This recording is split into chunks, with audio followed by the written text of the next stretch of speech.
Je vais commencer par remercier les organisateurs de la BRAFA pour cette invitation. C'est un plaisir et un honneur que d'être là parmi vous et de vous présenter le nouveau MEG, donc le nouveau musée d'ethnographie de la ville de Genève. Nouveau encore un certain temps parce qu'il a rouvert déjà il y a 1 an et demi après 4 ans de travaux. Alors je commence par vous présenter un petit film pour mise en bouche. Ça ne dure que 60 secondes, mais ça vous donne déjà une image du MEG dont je vais vous parler.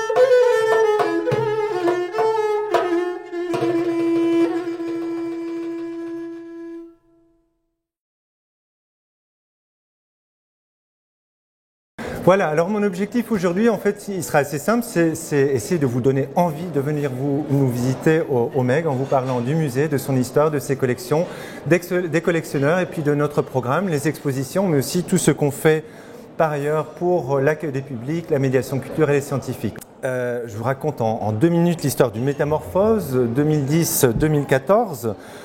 Jusque 2010, le musée se trouvait depuis 1941 dans un bâtiment d'une ancienne école désaffectée pour insalubrité en 1928 parce que le soleil ne donne que dans les couloirs et pas dans les salles de classe qui sont aujourd'hui encore nos bureaux. Donc école qui est donnée par la municipalité au musée pour y installer les galeries au début de la Seconde Guerre mondiale.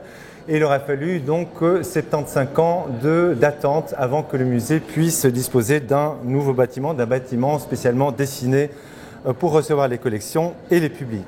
En 2008, un concours international d'architecture. En 2009, j'arrive à Genève et je prends la direction de l'institution. En 2010, le vote des crédits, du budget, avec l'unanimité du conseil municipal. Un budget pour indication de 67 millions de francs, ce qui est à peu près la même chose que les euros ou les dollars. Aujourd'hui, on est presque à la monnaie unique. Le 26 septembre 2010, nous faisons face à un référendum parce qu'en Suisse, tous les objets qui sont votés par un parlement, quel qu'il soit, municipal ou de l'État, peut être contesté. Et ce fait que des voisins ne souhaitaient pas qu'on coupe les arbres devant le musée pour construire un nouveau musée. Donc on a dû faire face à un référendum qu'on a gagné haut la main avec 60% de votes en faveur du nouveau projet. Et il aura fallu donc 4 ans pour construire ce nouveau musée. Un bâtiment donc qui est aujourd'hui un véritable lieu de vie, c'est un lieu à explorer, à pratiquer, pour vraiment faire des visiteurs, des citoyens du monde, des citoyens curieux de la diversité des cultures, les initier à la richesse des différences, non seulement à travers les collections, mais aussi les arts de la scène, la musique, la danse, l'expression orale. Donc on cherche dans ce musée non pas seulement à présenter des objets, mais la diversité culturelle dans son ensemble, en s'adressant de manière universelle à tous les publics. Le MEG, c'est une histoire tricentenaire dont je vais parler tout de suite. Des collections de renom international. On a un profil assez modeste, mais on est un prêteur aujourd'hui assez important. C'est une large équipe qui rassemble beaucoup de savoir-faire. C'est un des rares musées d'ethnographie en Europe aujourd'hui qui a une équipe complète de conservatrices et de conservateurs pour chacun des continents, mais aussi pour l'ethnomusicologie, pour l'histoire, pour la culture immatérielle. Aujourd'hui en Europe, vous savez peut-être, nombre de musées, vu les contraintes budgétaires, sont obligés de se passer d'un certain nombre de conservateurs. Une équipe aussi à l'image de nos publics, une équipe tout à fait internationale avec des conservatrices et des conservateurs, mais aussi des médiateurs qui viennent d'un peu partout dans le monde.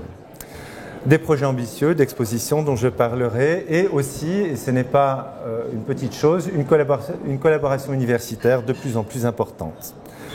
Alors l'histoire des collections, j'y reviendrai tout à l'heure en prenant le microsite des collections du MEG pour vous en parler. Le bâtiment est donc le nouveau bâtiment, un bâtiment de 7300 m², dessiné par les architectes Graber et Pulver de Berne et de Zurich. C'est un bâtiment qui, s'il est très original pour Genève avec son toit pointu et sa façade métallisée, n'est pas pour autant un bâtiment de star architecture comme on les voit apparaître un peu partout. C'est un bâtiment dont l'aspect extérieur est marqué fortement par le dessin des architectes, mais à l'intérieur et certainement au niveau des espaces des expositions est un lieu extrêmement sobre. On voulait que dans le projet, les salles d'exposition ne portent aucune marque architecturale. Donc on voulait des murs lisses, des sols lisses, des plafonds lisses, aucune marque architecturale pour pouvoir après développer toutes les scénographies que nous voulions sans contrainte. Alors je vous donne ici quelques vues, ça c'est le grand escalier à l'intérieur du musée.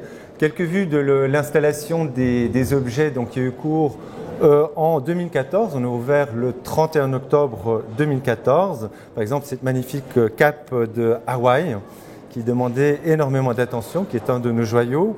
Le soclage qui a dû se faire très rapidement, en 3 mois, pour plus de 1000 objets, je peux vous dire que c'était extrêmement rapide. Les collections du MEG aujourd'hui, c'est en présentation un peu plus de 1000 objets qui représentent un peu plus d'une centaine de cultures différentes. Une des caractéristiques de notre musée, c'est qu'on a des collections issues des 5 continents, donc pas uniquement le monde moins l'Europe. L'Europe fait partie des collections avec des objets de culture matérielle et des arts des cultures pré-industrielles européennes, y compris la Suisse, y compris Genève. Alors, une première vue de l'intérieur. Ceci est l'espace d'introduction à la collection permanente, qu'on appelle le prologue ou prologue historique. Et c'est un espace dans lequel le visiteur peut soit aborder les collections de manière tout à fait libre et de manière esthétique, mais il dispose d'un ensemble d'éléments informatifs à travers les audioguides, à travers les textes, à travers les installations, pour se renseigner sur la provenance des collections. Et de ce fait, j'affirme que le MEG est le premier musée d'ethnographie qui dédie toute l'introduction, un espace très important de sa collection permanente, à l'histoire des collections. Pourquoi à Genève? Pourquoi dans un pays, dans une ville qui n'a jamais eu de colonie, on trouve des collections aussi importantes d'art non européen? Comment sont-ils venus là? Par quelle voie? À quelle période? J'y reviens tout à l'heure. Ensuite, dans la collection permanente, les collections sont présentées par continent, donc les 5 continents, et aussi avec une large section dédiée à l'ethnomusicologie. Ce qui caractérise la présentation, c'est l'égalité de traitement. Toutes les pièces et tous les continents sont présentés avec le même style, avec la même esthétique, avec la même organisation. Il n'y a aucun objet qui est élevé, si vous voulez, par rapport aux autres. Il n'y a pas de collection qui bénéficie d'une présentation plus importante qu'une autre. Donc ici devant, c'était une section Afrique avec le Gabon et le Nigeria. Ici dans l'Océanie avec, si je ne me trompe pas, la Nouvelle-Calédonie d'une part et l'Australie de l'autre. Dans notre nouveau musée, qui est un petit musée, ma foi, au niveau international, nous avons 2000 m² de surface d'exposition. La moitié est consacrée à la collection permanente, l'autre moitié aux expositions temporaires. La première exposition temporaire s'intitulait « Les rois Mochica ». Elle était dédiée à la culture Mochica, donc l'émergence d'un des premiers empires précolombiens andins, tout à fait particulier puisqu'il se développe dans des conditions assez intéressantes, sans monnaie, sans roue, sans la connaissance du fer et sans tout ce qu'on associe généralement à l'émergence des dites civilisations. Alors, grande exposition pour laquelle nous bénéficions de prêts importants de la République du Pérou et des musées ethnographiques de Berlin et de Stuttgart. Alors ici, c'est encore un peu vite parce que les visiteurs ne sont pas arrivés. On arrive à l'ouverture, donc le 31 octobre, avec un grand succès de foule, donc avec près de 20 000 visiteurs sur le premier week-end. J'insiste sur ce fait, ce n'est pas pour juste dire qu'on est bien, on a un grand succès, mais pour dire qu'à Genève, ce musée d'ethnographie, musée des cultures du monde, était un musée qui était très attendu. Je le disais tout à l'heure très brièvement au sujet du référendum, pour ou contre le musée, on a eu vraiment un soutien très très large, c'est-à-dire un soutien de la gauche à la droite de l'échiquier politique, du monde académique, et dans le référendum, c'est le peuple qui se prononce avec un très large soutien. Donc, pour dire que dans ce projet, la base, le soutien, l'intérêt pour un musée des cultures du monde était vraiment très fort. Et ça s'est traduit en 2015 avec 170 000 entrées, ce qui, dans une ville de moins de 200 000 habitants, n'est pas mal du tout. Alors, le même prologue, la même introduction à l'histoire des collections sur lesquelles je reviens, mais avec le public. Ça, c'est une vue de l'exposition temporaire sur les Ramochica. On a un grand espace avec d'à peu près 500 mètres carrés avec des doubles hauteurs sur près de 20 mètres qui nous permettent de faire des installations, des scénographies assez impressionnantes. Le MEG a une ambition aussi, c'est de vraiment avoir une offre qui est tout à fait universelle. Donc toute l'offre du musée doit être accessible à tous les publics, et même s'il y a des contraintes ou des limitations, parce qu'on sait que les musées, tout le monde ne va pas encore au musée, on démarche de manière tout à fait proactive les non-publics, où qu'ils soient et quelles que soient les catégories socio-économiques. Et on a aussi un personnel d'accueil, un personnel de médiation qui est spécialisé dans les besoins de tous les publics. Il s'agisse de la toute petite enfance. On a été le premier musée à Genève et en Suisse romande à accueillir les enfants dès 2 ans et demi avec des moniteurs spécialisés jusqu'au 3e âge. On a un très grand succès avec Cité Senior et l'Uni3, qui est l'université 3e âge à Genève, qui littéralement à qui il faut presque donner des quotas parce qu'ils prennent d'assaut toutes les offres de visites que nous avons et d'ateliers au musée d'ethnographie. Alors, le musée, c'est aussi une scène avec l'ambition de vraiment donner au public la possibilité d'aborder, comme je disais tout à l'heure, non seulement les arts plastiques, les arts visuels, mais aussi les arts de la scène. Donc on travaille pour ce faire en partenariat avec la plupart des festivals à Genève, de danse, de théâtre. On a aussi des conteurs avec qui on travaille sur une base régulière. On travaille aussi bien avec des représentants ou des musiciens, des artistes représentants des cultures traditionnelles qu'avec des artistes contemporains. Ici, on a Fafa Punk qui est un slammer lyonnais. On travaille aussi avec des auteurs contemporains. On coproduit aujourd'hui aussi des créations contemporaines pour la scène. Là, en revanche, c'est une image d'un artiste japonais qui pratique une musique traditionnelle.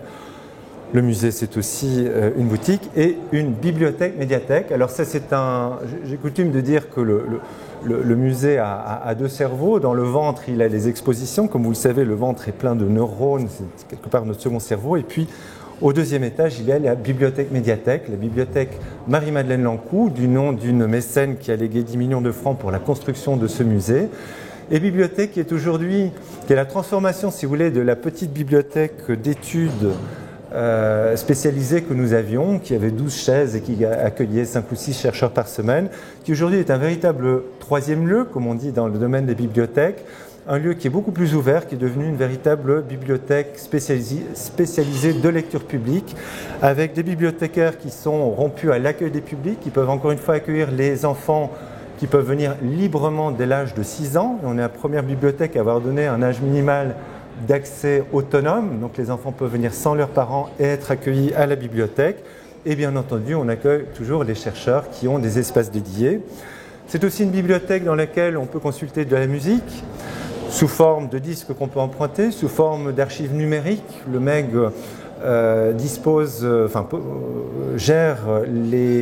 conserve les archives internationales de musique populaire qui sont aujourd'hui entièrement numérisées, qui représentent 17 000 heures d'enregistrement numérique. Si vous allez sur le site du musée, vous pouvez consulter environ 3700 de ces heures, mais sur place, vous pouvez consulter toute la base de données. C'est aussi un lieu pour emprunter et consulter du film. Donc nous avons aujourd'hui presque 1 millier de titres de films, donc de cinéma anthropologique, ethnographique et connexe, le cinéma du réel, qui vient donc compléter la bibliothèque avec les livres et les enregistrements musicaux.